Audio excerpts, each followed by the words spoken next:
As-tu une liste de tous les prospects qui sont actuellement dans ton pipeline? Sais-tu quel prospect ou client tu devrais suivre et recontacter en priorité? Sais-tu quelle action tu dois entreprendre pour chacun des prospects qui sont dans ton pipeline? Est-ce que tu as un emplacement dans lequel tu peux stocker toutes tes notes, toutes les activités, toutes les informations de tes différents prospects et clients? Si tu as répondu non à la majorité de ces questions, eh bien je te conseille vivement de suivre avec attention cette vidéo puisque je vais te montrer comment suivre tes prospects et tes clients dans Notion. Allez, c'est parti!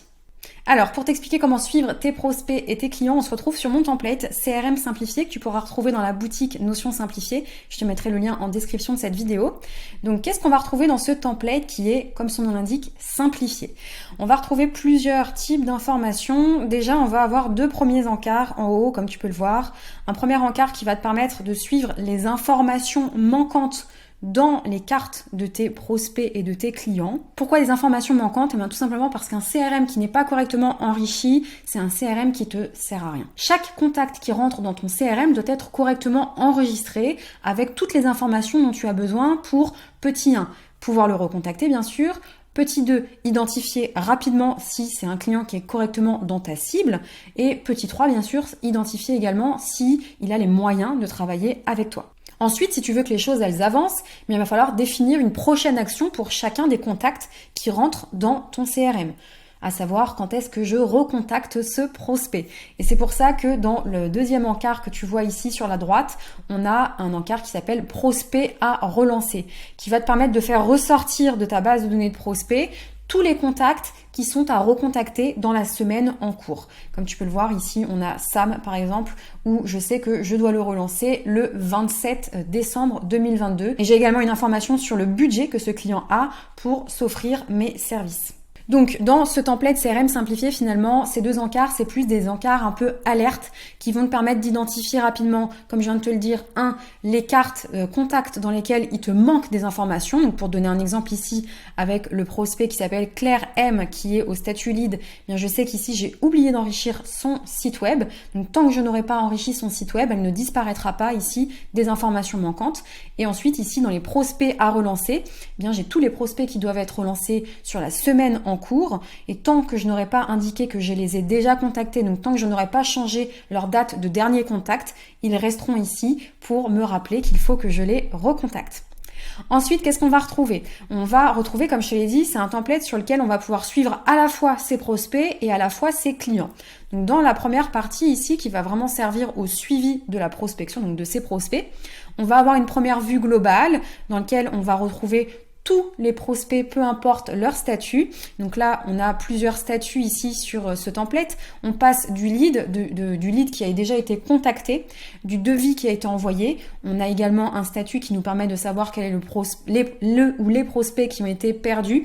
Et ensuite, on a également la possibilité de le faire passer en statut client pour le faire passer, je te le montre juste après, dans cette fois-ci le suivi client. Je suis restée très simple ici dans les statuts, mais bien sûr, si ton processus est différent, tu peux personnaliser et adapter les différents statuts pour que ça colle au plus près de ce que tu fais actuellement.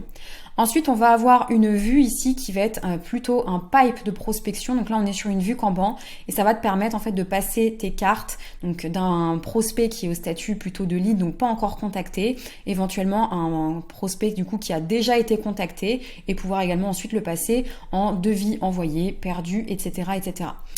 Le dernier onglet, la dernière vue dans cette base de données, c'est la vue perdue pour que tu puisses archiver et garder toujours un œil sur les prospects qui n'ont pas signé avec toi au moment où vous êtes rentré en contact, puisque ça ne veut pas dire que s'ils n'ont pas signé tout de suite cette année, eh bien ils ne reviendront pas prendre contact avec toi plus tard. Et donc c'est toujours intéressant d'avoir cet historique pour que si cette personne te recontacte, tu saches qu'elle est déjà dans ta base de données et que vous avez déjà pris contact ensemble. Tu auras l'historique de la date de vos derniers échanges, tu auras l'historique déjà si tu l'as enrichi de son budget, que tu pourras mettre à jour bien sûr, et tu auras finalement à l'intérieur de ta carte ici l'ensemble des informations que tu auras archivées sur vos derniers calls, ce que vous aviez éventuellement négocié, ce que vous vous étiez dit, est-ce que vous aviez échangé des documents. Donc ici à l'intérieur, encore une fois, on est resté simple puisque chacun en fonction des services qu'il propose va avoir différentes étapes, mais ce qui reste commun à toutes les activités, c'est l'historique des calls et des relances. Donc ça, c'est vraiment le minimum que je te conseille d'avoir dans ton template ici de prospection. c'est de pouvoir prendre des notes systématiquement quand tu as eu contact avec ce client, que ce soit un contact par téléphone ou un contact par mail. Je t'invite vivement à l'enrichir, puisque encore une fois, là on est dans le cas d'un client perdu. Mais si ce prospect reprend contact avec toi à un autre moment de l'année ou même l'année prochaine, eh bien tu auras un historique clair de ce qui s'était dit lors de vos derniers échanges. Et ça, c'est très précieux, crois-moi. Donc, dans tes cartes ici de prospection, ce que tu vas pouvoir faire, comme je viens de te le dire, c'est déjà définir quel est le budget de ce client pour voir si est-ce qu'il a les moyens de travailler avec toi ou pas. Pouvoir enrichir ici la date de votre dernier contact. Et c'est grâce à cette date de dernier contact ici que tu vas avoir une formule qui va calculer automatiquement la date de la prochaine relance. Alors ici, dans le template, moi, j'ai mis une relance tous les 15 jours. Bien sûr, c'est encore quelque chose que tu peux personnaliser. Si c'est trop court, tu peux le rallonger. Si c'est trop long, tu peux la raccourcir. Et en fonction, en fait, de ce délai, eh bien, c'est comme ça que cette date ici de relance apparaît dans le fameux suivi les prospects à relancer. Une fois que un prospect finalement a signé et donc est passé en client, tu peux le passer ici directement au statut client, ce qui fait qu'il va disparaître ici de ton suivi de prospection et apparaître de nouveau ici dans le suivi ici de clientèle.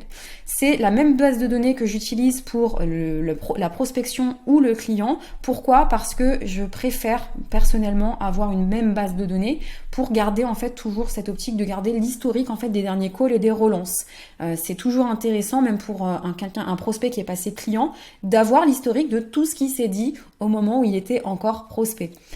Ce que tu peux personnaliser, donc comme tu le sais ici, tu as un template qui est mis à ta disposition, et ce que tu peux personnaliser dans ce template, c'est, comme je viens de le dire, donc là tu as l'historique des calls, tu peux bien sûr rajouter tous les documents qui sont utiles à votre collaboration, toutes les informations que tu juges utiles pour qualifier tes prospects ou même ensuite pour suivre la relation avec tes différents clients, tu peux les ajouter. Si je prends l'exemple par exemple que tu souhaites archiver le contrat par exemple que tu as signé avec tes clients, tu as deux possibilités. Soit tu viens l'archiver directement à l'intérieur de ta carte et avec simplement une propriété fichier, un bloc fichier, soit tu viens directement l'ajouter ici, une nouvelle propriété, donc une propriété fichier, pour venir enrichir ton contrat et le stocker. C'est à toi de voir ce que tu préfères, les deux sont possibles. Donc voilà comment est-ce que tu vas pouvoir suivre en un seul et même dashboard à la fois ta prospection et à la fois tes clients. Si t'as pas envie de refaire ce template de A à Z et que tu souhaites le dupliquer simplement dans ton espace en un clic, il est disponible dans ma boutique de templates Notion Simplifiée. Tu retrouves le lien en description. J'espère que cette vidéo t'a plu. Je te dis à la semaine prochaine pour une nouvelle vidéo. Ciao, ciao.